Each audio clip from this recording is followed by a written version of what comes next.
यानी ठीक है, यानी कि पुस्तकालय में जो क्लासिफिकेशन सिस्टम होता है, इसका मेन एम, मेन गोल क्या होता है? देखिए, वर्गीकरण प्रणाली का क्या मतलब हुआ? तो वर्गीकरण प्रणाली का मतलब हुआ कि पुस्तक और अन्य सामग्री यानी कि मैगजीन वगैरह जो होते हैं, उनको एक निश्चित तरीके से एक निश्चित सीरियल में रखा जाए, ताकि उपयोगकर्ता को आसानी से अपने ज़रूरत की जो चीज़ें हैं, ज़रूरत की जो बुक है, मैगजीन है, न्यूज़पेपर है, इटीसी उनको मिल पाए। ओके, यानी कि इसको अच्छे से ज्ञान का क्रमबद्ध एक सीरियल में विभाजन जो है, इसको बोलते हैं हम लोग पुस्तकालय का वर्गीकरण प्रणाली, यही होना चाहिए। ठीक है, देखिए इसका मेन उद्देश्य क्या होता है?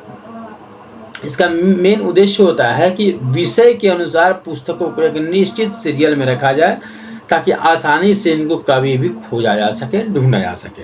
ठीक है, देखिए डीडीसी डेवरी डेसिमल क्लासिफिकेशन जो है, इसके अनुसार ज्ञान को 10 मेन भागों में बांटा गया है।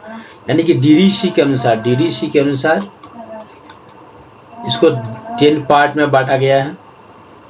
ठीक है, यूपीसी यानी कि यूनिवर्सल डेसिमल क्लासिफिकेशन जो अंतर्राष्ट्रीय स्तर पर मान्य प्रणाली है। कौन? यूडीसी जो है वो इंटरनेशनल लेवल पे जो है मान्य प्रणाली है।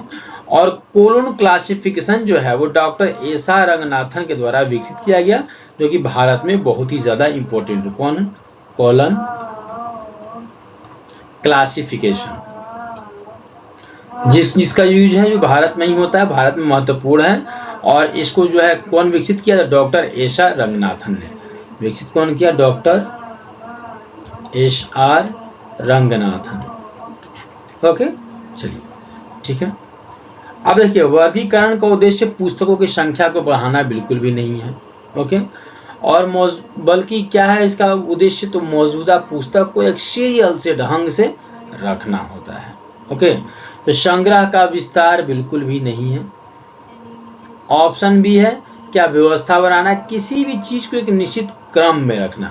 ठीक है, तो ये आंशिक रूप से गलत है, हालांकि ये थोड़ा सही भी हो सकता है, लेकिन बिल्कुल सही इसका उत्तर क्या होगा कि ज्ञान का क्रमबद्ध विभाजन।